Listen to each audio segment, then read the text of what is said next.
Magandang hapon na naman sa inyo mga suki namin tagapakinig. Narito na naman po ang inyong lingkod, Kuya Peles. At ako pong muli ay inyong makakasama sa loob ng kalahating oras. At kasama pa rin natin mga kaibigan ng ating mga artista sa radyo na siyang nagbibigay buhay sa ating mga napipiling liham sa araw-araw. At ang liham nating napili mga kaibigan ay galing sa isa nating masugid na taga-subaybay at siya po ay itago lamang natin sa pangalang Kayla. Bueno, basahin na natin ang liham ni Kayla. Dear Kuya Peles, minsan kuya ay hindi po ako nakakapakinig sa inyo dahil may pasok din ako kuya. Kaya minsan ay nakakaliban ako na makinig sa programa ninyo. Kaya po ako lumiham sa inyo kuya dahil meron din po akong problema dapat na hingi ng payo. Itago na lamang po ninyo ko kuya sa pangalang Kayla. 22 taong kulang at isa pa po akong dalaga. Para malinaw sa inyo kuya, ganito po nagumpisa ang aking problema, Kuya Peles.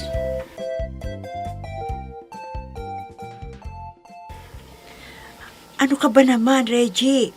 Importante pa rin sa akin ang makapagtapos ka ng pag-aaral. Ayoko na mag-aral eh. Nakatamad na ako. Alam ba ng mga magulang mo na ayaw mo nang mag-aral? Oo, sinabi ko na sa kanila. Anong sabi naman nila? Hindi ka ba pinagalitan? Hindi sila nagagalit? Hindi naman. Saka, bakit naman sila magagalit? Ayaw ko na nga eh. Baliktad ano? Kayo mga may kaya sa buhay, karamihan sa inyo, tambal mag-aral ano? Ianin pa namin ang pag-aaral na yan. Hindi ko na kailangan ng trabaho, no? May negosyo kami. Bakit? Sa palagay mo ba kapag hindi ka marunong magbasa at magsulat, tatanggapin ka sa trabaho? Lalo na ngayon, may negosyo kayo. Sige nga! Bakit ba mas marunong ka pa sa akin, ha? Mga magulang ko nga eh. Hindi na ako pinipilit na mag-aaral. Ikaw pa. Ah, ganon. Anong silbi ng magkasintahan tayo kung hindi mo naman ako pinapakinggan? Para sa'yo din itong ginagawa ko, Tamad ano? na nga akong mag-aral eh. Pagod na ako, kailan na mag-aral. 1 taon na lang matatapos ka na sa kolehiyo. Ano ka ba? Kaya mo na. Magne-negosyo na lang ako. Hindi naman ako pababayaan ni inay at itay. Yan! Diyan ka mayabang. Porket may pera kayo, hindi na mahalaga sa'yo ang aral. Bahala ka na nga sa buhay mo. Kayla.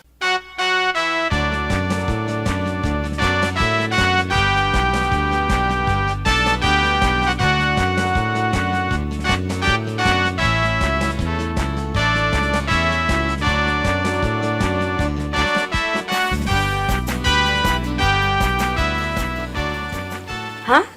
Ayaw na mag-aral ni Reggie? Oo, hindi na daw kailangan dahil may pera naman sila. Naku, ang mga may kaya sa buhay talaga, oo.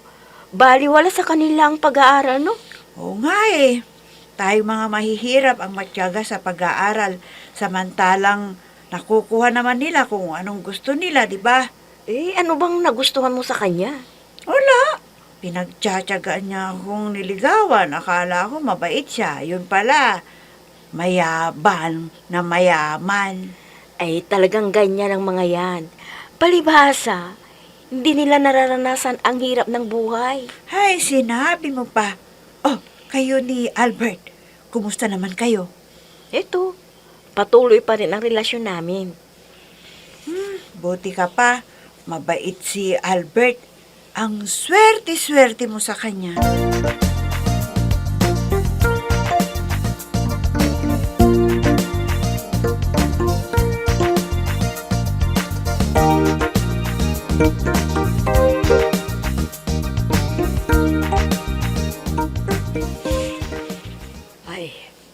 Saan ka ba galing? At ang tagal mong umuwi, ha?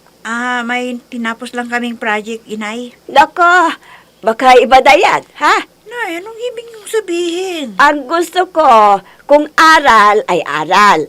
Bawal mo na yung boyfriend, ha? Hindi naman po, inay. Mabuti naman kung ganon. Unahin mo muna ang pag-aaral mo. Huwag kayong mag-alala. Hindi ko naman pinapabayaan ang pag-aaral ko eh. Mabuti naman kung ganon. Siya, sige. Magpahinga ka na at nang makakain na tayo. Inay, maraming salamat po sa inyo ha. At pinag-aaral niyo ako sa kolehiyo. Oo naman, anak. Dahil yan lang ang maipapamana ko sa'yo, ang pag-aaral mo.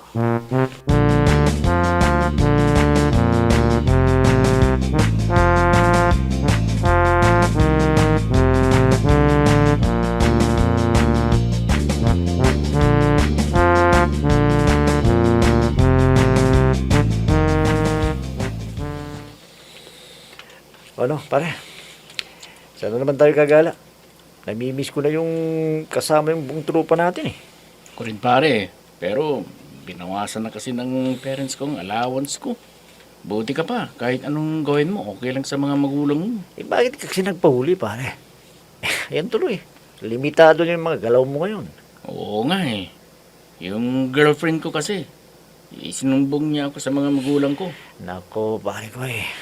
Kahit kasi hinahayaan mo na pakialaman ka eh. Hindi pa kayo nag-asawa o mag-asawa, pinakikialaman ka na. Hindi pwede yun. Eh, bakit? Kayo ba ni Kayla? Hindi ba kayo ganon? Hindi pwedeng pakialaman niya ako, pare. Magsyota lang kami. Wala pa siyang karapatan sa buhay ko. Hindi pa niya pwedeng pakialaman ng mga ginagawa ko. Eh, buti ka pa. Kayang-kaya mo si Kayla. Si Bea kasi medyo tahimik. Pero kapag sinabi niyang hindi, talagang tututuhanin niya. Kahit na, pare. Dapat huwag ka munang pander sa kanya. Eh, paano na lang kung sakaling mag-asawa na kayo? Mas lalong kawawa ka. Tama naman siya eh. Alam mo pare, galing kami sa hirap. Walang-walang mga magulang ko noon. Hindi ko sasayangin ang pagkakataon na makapagtapos ako ng pag-aaral ko. Nako, malaki ang pagkakaiba natin dalawa, pare. Hanggat meron kang gawin o kaya mong gawin, gawin mo na ang gusto mo. Kasi kapag patay ka na, pare, wala ka nang magagawa. Tandaan mo yan.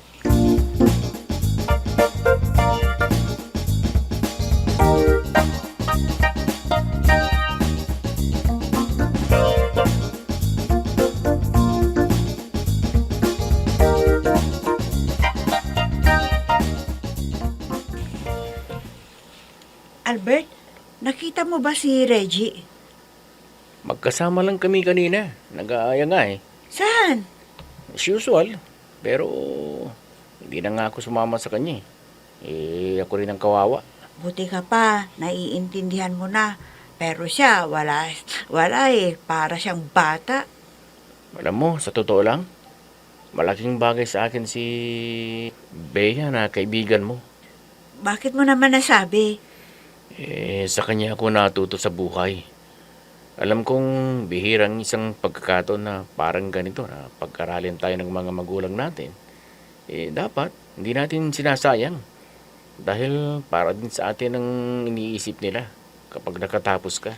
Buti ka pa, ganyan ang mindset mo. Pero yung kaibigan mo, wala. Palibhasa, may kaya sa buhay. Sayang nga eh, ayaw makinig sa akin. Bahala na siya sa buhay niya. Kayla.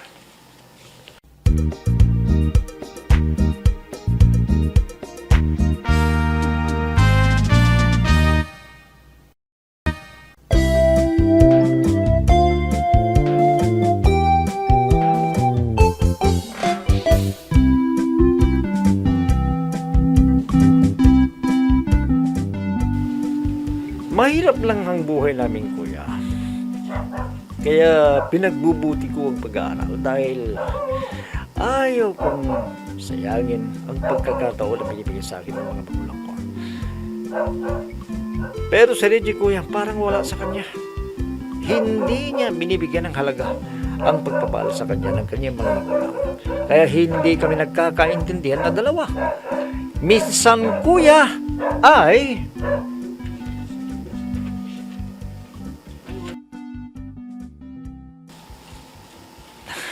Ano na naman ba ang sasabihin mo, ha? Kayla?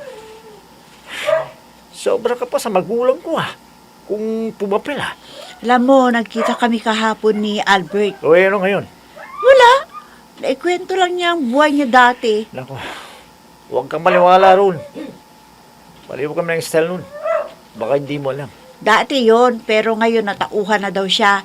Kaya sana, Reggie, huwag mong sayangin ang pagkakataon na ibinigay sa'yo ng mga magulang mo. Iwasan mo yung pakikipagbarkada. Masisira ang buhay mo niyan. Di ba sinabi ko naman sa'yo? Huwag mo akong pakikialaman. Magsyota lang tayo. Kayla? Ha? Hindi pa tayo mag-asawa. Kaya Tandaan mo nga yan. baka sakaling pakinggan mo ako. Sino ba naman ako sa'yo para pangalanan ka? Pero sige, mula ngayon, pababayaan na kita. Hindi na kita pakikialaman dahil nasasayang lang ang laway ko sa'yo. Kayla, Para na akong sirang plaka na paulit-ulit na lang na nagsasabi sa'yo na maawa ka naman sa mga magulang mo. Sayang lang ang perang ginagastos nila sa'yo eh. Mahal kita, Reggie. Kaya ko to ginagawa sa'yo. mahal din kita, pero mas mahal ko ang tropa ko. Kaya, sorry Kayla, kung hindi kita mapagbigyan sa gusto mo. Sige, mula ngayon, wala na tayo. Hindi na kita pakikialaman.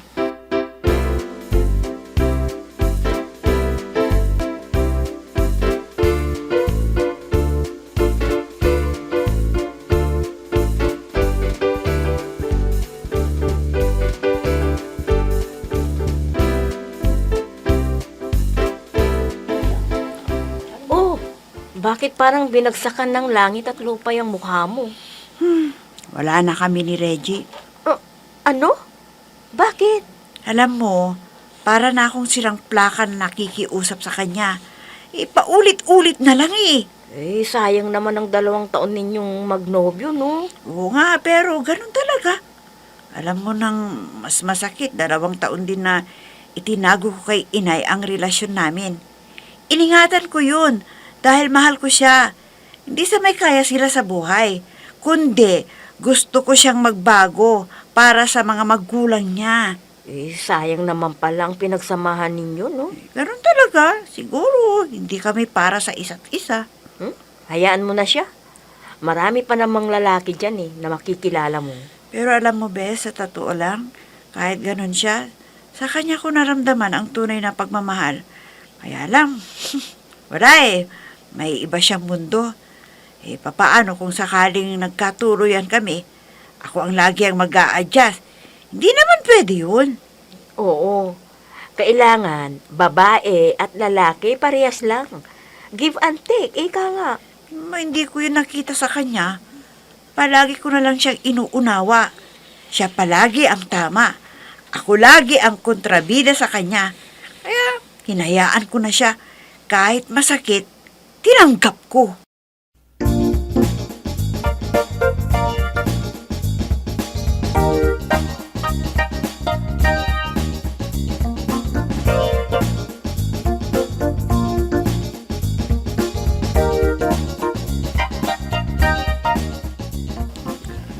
Anak, napapansin ko nitong mga huling araw eh. Lagi kang malungkot. May problema ka ba, anak? Wala naman po, inay. Anak, hindi ka naman dating ganyan Inay, sa totoo lang sabihin ko sa iyo, mahirap ang mga pinapagawa sa amin sa school eh. May pinsan ka na bang teacher, anak? Bakit hindi ka magpatulong para hindi ka mahirapan? Kaya ko pa naman, inay. Sigurado ka? Opo, sakay huwag kayong mag-alala.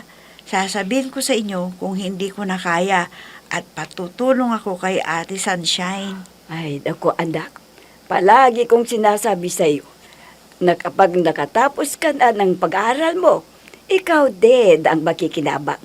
At masaya ako kapag nangyari yon. Maraming salamat sa inyo, inay. Hayaan nyo, hindi ko makakalimutan ang mga pangaral ninyo sa akin. Ay, salamat naman kung ganun, anak. Ano pa nga ba ang dapat kong gagawin, inay, kundi ang magpasalamat sa inyo dahil naging nanay ko kayo. Salamat po sa inyo, inay.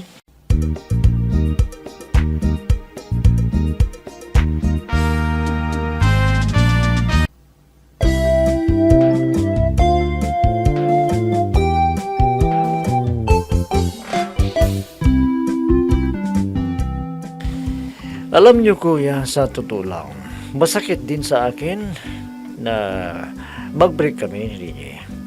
Dahil napamahal na siya sa akin. Hindi sa may kaya sila sa buhay kuya, kundi talaga binahal ko siya. Mahigit 1 taon din kuya na naging kami ni Reggie. Pero hanggang doon lang siguro ang pagsasama namin bilang magnobyo at naging kaibigan. Kuya, hanggang ngayon, hindi ko pa rin makalimutan si Reggie. Dahil kahit papano kuya, ay meron din kaming pinagsamahan sa mahigit 1 taon na pagiging magnobyo namin. Kuya, ano po bang dapat kong gawin para tuluyan ko na sanang makalimutan si Reggie? Dahil sa tuwing natutulog ako kuya, siya lagi ay naiisip ko. Nanghihinayang ako kuya sa aming relasyon, pero wala akong magawa. Sana po kuya, matulungan ninyo ako sa aking nilapit na problema. Lubos na gumagalang, Kayla. Alam mo, Kayla, alam kong napamahalan sa iyo si Reggie. Biruin mo yung mahigit 1 taon na kayo maglobyo. Aba, hindi na biro yan. Kaya lang, abay, parang binabaliwala ang relasyon ninyong dalawa. Lalo na kapag pinagsasabihan mo tungkol sa pakikipagbarkada. Oo nga, may kaya sila sa buhay. Pero hindi naman pwede siguro na kapag may kaya ka, hindi ka na mag-aaral. Bay, paano ka magninegosyo? Kung wala kang alam. Bay, dapat lang din yun. Kaya lang, kapag pinagsasabihan mo, abay, nagagalit sa'yo. Paano na lamang kung sakaling nagkatuloyan kayong dalawa? Palaging pinipilit yung gusto niya. Hindi rin kayo magkakaayos, hindi maganda pagsasama ninyo. Siguro, kung talagang para sa kayo o para kayo sa isa't isa, magkakabalikan kayo. Hayaan mo lang muna. Baka mapagtanto niya sa buhay niya na mali pala siya at balikan ka. Maraming ganyan eh. May mga hindi na nga nagkikita, ng 2 taon nagkakabalikan pa. Kayo pa kaya? Medyo magkalapit yata yung lugar ninyo. Hayaan mo muna siya sa gusto niya. Na mapagbigyan ng pakikipagbarkada. Hayaan mo na magulang na niya makapunan sa ginagawa niya. At kung sakali na talagang kayo pa rin, may pwede ka namang balikan. Alam ko na mahal mo si Reggie. Kailangan mong gawin yan para siya matauhan. Malay mo, balang araw, hindi mo alam, napagtanto niya na mali pala siya at bigla na lamang magpakita at magkabalikan kayo. Maraming nangyayaring ganyan. Kaya sa ngayon, hayaan mo muna si Reggie. Palayain mo muna siya sa gusto niyang mangyari. Dahil kung talagang gusto niyang magbago, babalik siya sa iyo balang araw. Bueno, yan na lamang sigurong masasabi ko sa iyo, Kayla, at naway kahit papaano ay napayuhan kita sa iyong inilapit na problema. Bueno mga kaibigan, hanggang bukas na muli sa ganito ring oras at timpilan, inyong abangan at pakinggan ang programa Peles at your service.